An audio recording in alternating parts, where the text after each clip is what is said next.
Joining me right now is California Congressman Darrell Issa, a member of the House Judiciary Oversight and Foreign Affairs Committee. Congressman, it's good to see you this morning. Thanks very much for joining us. Well, it's good to see you. And if I may, President Trump, in a sense, did the equivalent of 25 plus years ago, Margaret Thatcher saying to George Herbert Walker Bush, "Don't go wobbly, George." I think there's a lot to be said in that previous segment about the president saying to our closest and strongest ally that we want to be close on trade, not just on defense. And it's a lot easier to be close with Britain when they do put money into defense than with Europe, where they're a little too stingy on supporting NATO. Yeah. So you were comfortable then with the comments?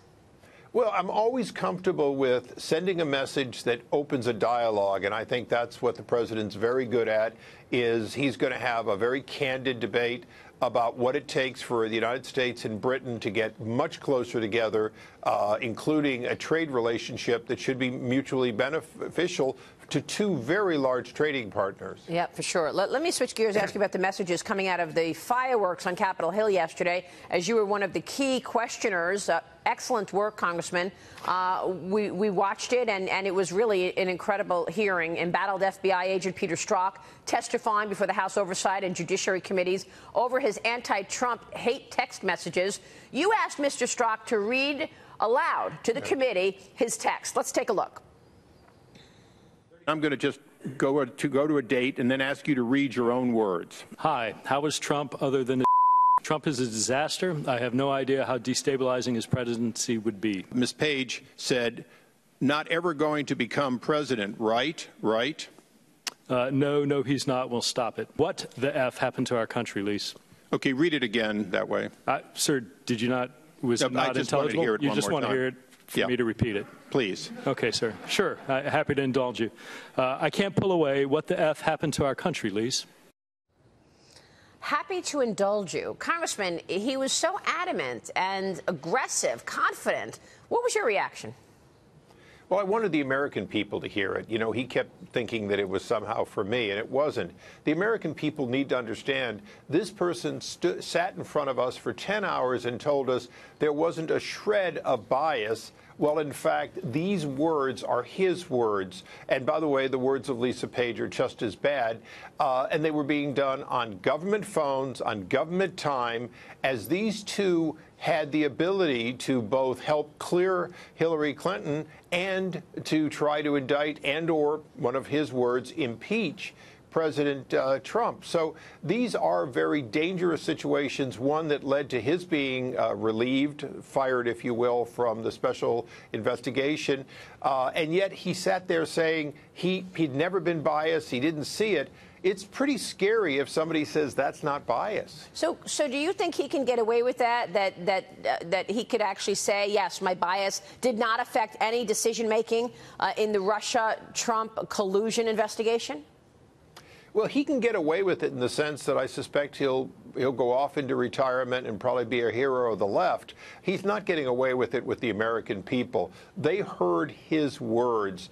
And by the way, Maria, one of the things we got out of him yesterday that I believe is going to lead to a subpoena is that substantially similar statements he and Lisa Page and others were saying on what he calls his private communications, and yet in his public communications, he's warning her certain things he wants to talk about that are business related on his private IM account. So we're not done with this. As you know, Judicial Watch got some additional information.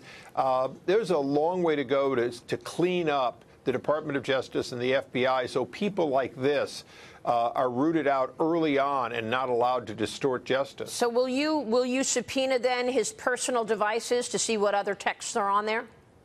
I spoke to both chairmen, and they were both supportive of doing just that, to use the evidence we have to demand the additional information, which, by the way, the Inspector General never saw. One of the strange situations is, once again, just like with Hillary Clinton, they allowed him to decide what was there, and he said there wasn't anything there.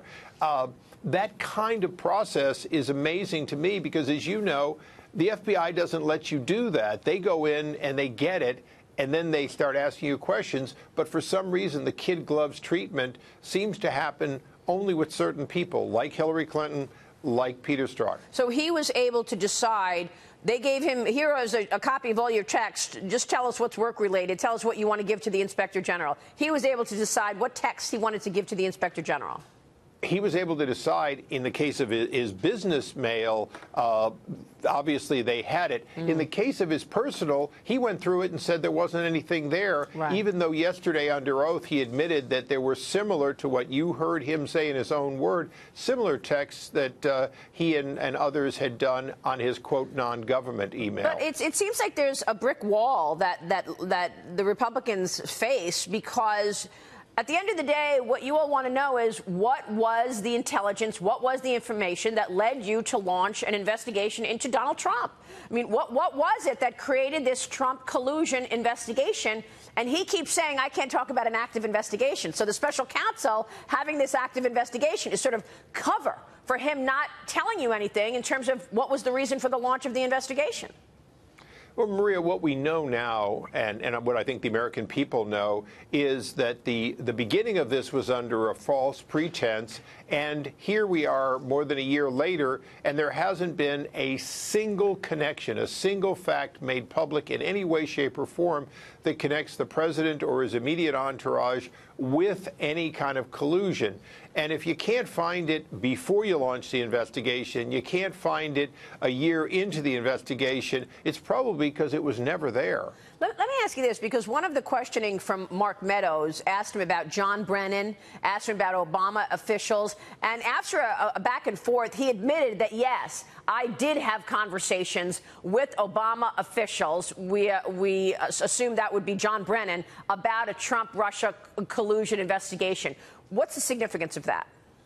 What's significant is that he's tried to say that he wasn't part of launching this investigation, making it happen, and yet not only that admission, but others where there's an indication that some of the Fusion GPS people he was in contact with, that tells us that, in fact, he has a lot more to do with creating this false narrative that led to this this investigation of something that appears not to have happened. So do you think that we'll see accountability? Will he be prosecuted, in your view, based on what we know today? I don't see it happening. You know, the Fox used to have that, you know, we report, you decide. To a certain extent, yesterday and anything further with Lisa Page is part of us bringing the American people an honest understanding of what didn't happen leading up to the last election, so that it doesn't unfairly distort this next election. All right, we will leave it there. Congressman, it's good to see you this morning. Thanks so much. Thank you, Maria. We appreciate it. Congressman Darrell Issa there.